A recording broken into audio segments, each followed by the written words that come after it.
Hello friend, उत्तर वैदिक काल में आप देख रहे हैं आर्थिक जीवन। लेटेस्ट स्टार्ट आवर वीडियो आर्थिक जीवन उत्तर वैदिक काल का। उत्तर वैदिक काल में टीजीटी हिस्ट्री के अंतर्गत आप देख रहे हैं ये पॉइंट। उत्तर वैदिक काल में लोगों के आर्थिक जीवन में सर्वाधिक महत्वपूर्ण परिवर्तन उनके अस्थायित्व में दृष्टिगोचर होता है, जो कृषि के अधिकाधिक प्रसार का ही परिणाम था। इस युग में भी भूमि हस्तांतरण की सार्वजनिक स्वीकृति नहीं थी। उत्तर वैदिक काल हम लोग देख रहे हैं टीजीटी हिस्ट्री के अंतर्गत। स्टूडेंट ध्यान देंगे। कृषि इस कार्य में आर्यों का प्रमुख व्यवसाय था। आर्यों का प्रमुख व्यवसाय क्या था उत्तर वैदिक काल में?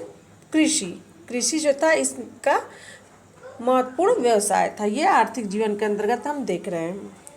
अथर्ववेद के विवरण के आधार पर सबसे पहले पृथ्वीवैन ने हल और कृषि को जन्म दिया। सर्वप्रथम शतपथ ब्राह्मण में कृषि की समस्त प्रक्रियाओं जैसे कि कर्षण, जुताई, वपन, बुआई, लूनन यानी कटाई एवं मृणन यानी कि मड़ाई का उल्लेख मिलता है। काठक संहिता में 24 बैलों द्वारा हल से सींचे जाने का उल्लेख मिलता है। किस संहिता में? काठक संहिता में 24 बैलों द्वारा हल खींचे जाने का उल्लेख है। व्रीहि धान, यव मतलब जौ, माड़ उड़द, मृदंग मतलब मूंग, गोधूम मतलब गेहूँ, मसूर आदि अनाजों का वर्णन यजुर्वेद में मिलता है। यजुर्वेद में चावल के 5 किस्मों का उल्लेख है। किन किन किस्मों का उल्लेख है यजुर्वेद में? चावल के महाव्रीहि, कृष्णव्रीहि, शुक्रव्रीहि, आशुधान्य और हायन। अतरंजी, खेड़ा और हस्तिनापुर से चावल के अवशेष प्राप्त हुए हैं। चावल के अवशेष कहाँ से प्राप्त हुए हैं? तो अतरंजी, खेड़ा और हस्तिनापुर से। 2 तरह का धान, व्रीहि एवं तंडुल तथा इक्षु यानी ईख का उल्लेख अथर्ववेद में मिला है। अथर्ववेद में ही सिंचाई के साधन के रूप में वर्षा, कूप एवं नहर का उल्लेख किया गया है। यह वर्षा। तैत्तिरीय उपनिषद में अन्न को ब्रह्म कहा गया है। यजुर्वेद में हल को सिर कहा गया है। वाजस्नेयी संहिता में गेहूं के लिए गोधूम का उल्लेख है। शतपथ ब्राह्मण में कृषि से संबंधित अनुष्ठानों की चर्चा है। राजा जनक स्वयं हल चलाते थे। बलराम हलधर कहे जाते थे। तो शतपथ ब्राह्मण में कृषि से संबंधित अनुष्ठानों का क्या है उल्लेख किया गया है। राजा जनक जो है खुद हल चलाते थे। बलराम को हलधर कहा जाता था।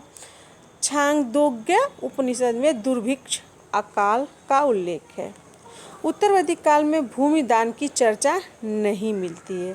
उत्तर वैदिक काल में किसकी चर्चा नहीं मिलती है? तो भूमि दान की चर्चा नहीं मिलती है। पशुपालन देखते हैं।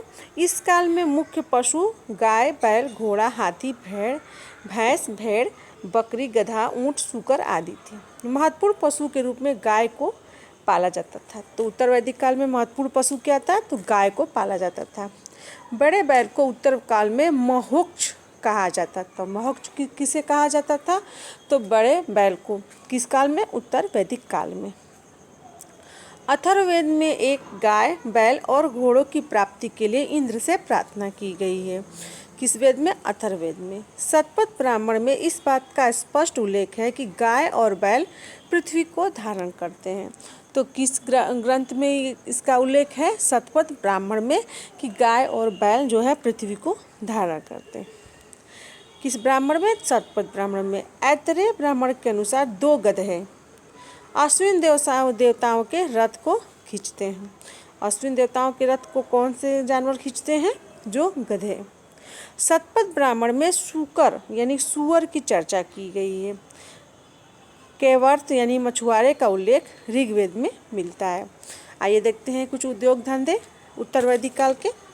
इस काल में प्रमुख व्यवसायी जो था धातुकर्मी, मछुआरे, धोबी, कुलाल, भीषक यानी चिकित्सक, जिसका उल्लेख वाजस्नेयी संहिता और तैत्तिरीय उपनिषद में मिलता है।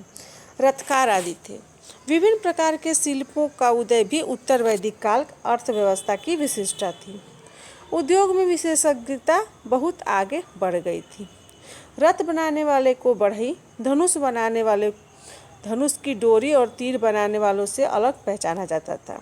जो धनुष बनाता था और धनुष की डोरी और तीर बनाता था, दोनों को अलग अलग पहचाना जाता था। यजुर्वेद में पेशों और व्यवसायों की सूची मिलती है। उद्योग में स्त्रियां भी सहयोग करती थी। व्यवसायी श्रेणियों में संगठित थे।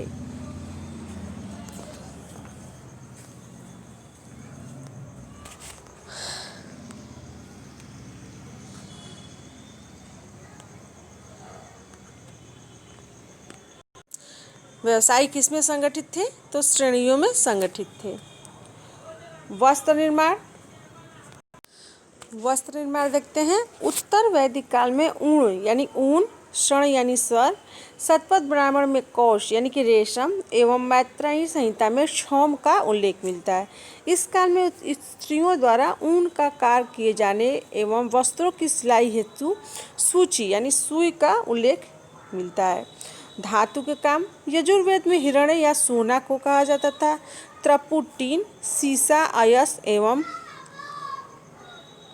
लौह का विवरण मिलता है। चांदी का उल्लेख अथर्ववेद में मिलता है। सोने और चांदी से उत्तर वैदिक काल में अनेक प्रकार के आभूषण बनाए जाते थे। उत्तर वैदिक काल में लोहे को श्यामयस और कृष्ण अयस कहा गया।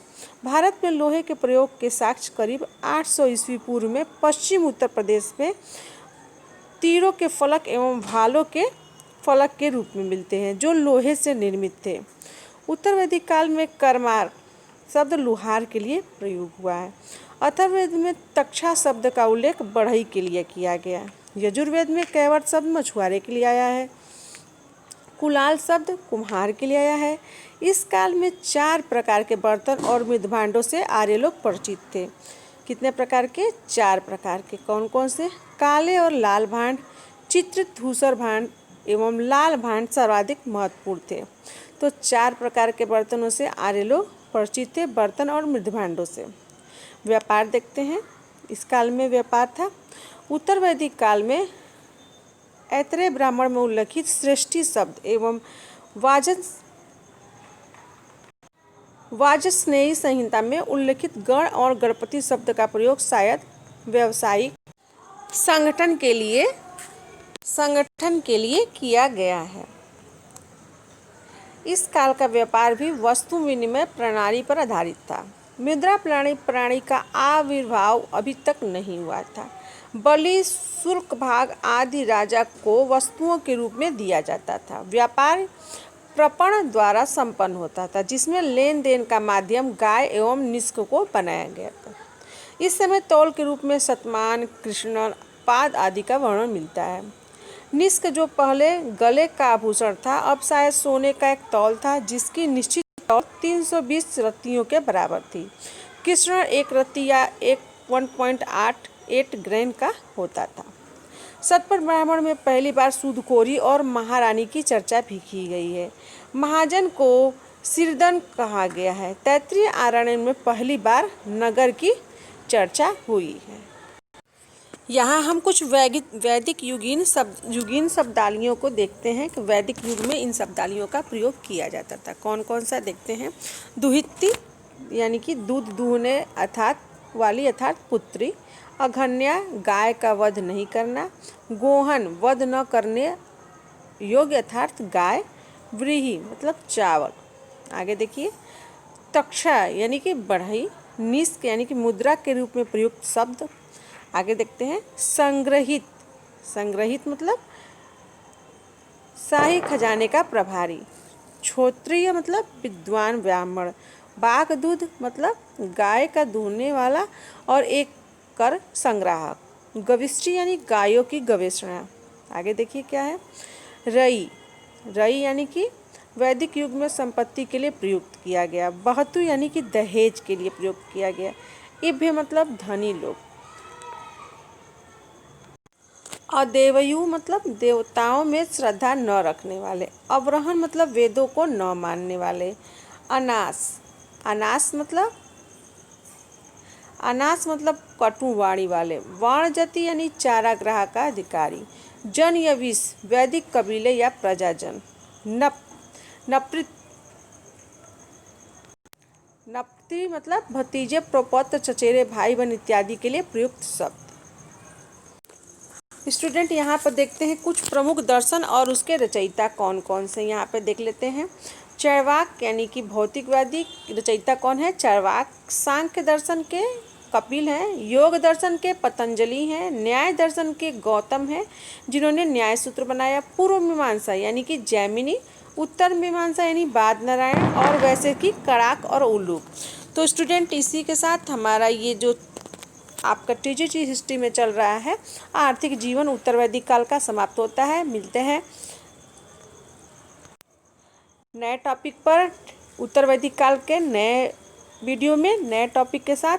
तब तक के लिए आप मेरे चैनल को देखते रहिए, मेरे वीडियो को देखते रहिए। अगर आप नए हैं तो प्लीज़ मेरे चैनल को लाइक शेयर सब्सक्राइब जरूर करिएगा और हाँ कमेंट ज़रूर करिएगा। तो स्टूडेंट मिलते हैं अगले वीडियो में, तब तक के लिए बहुत बहुत धन्यवाद।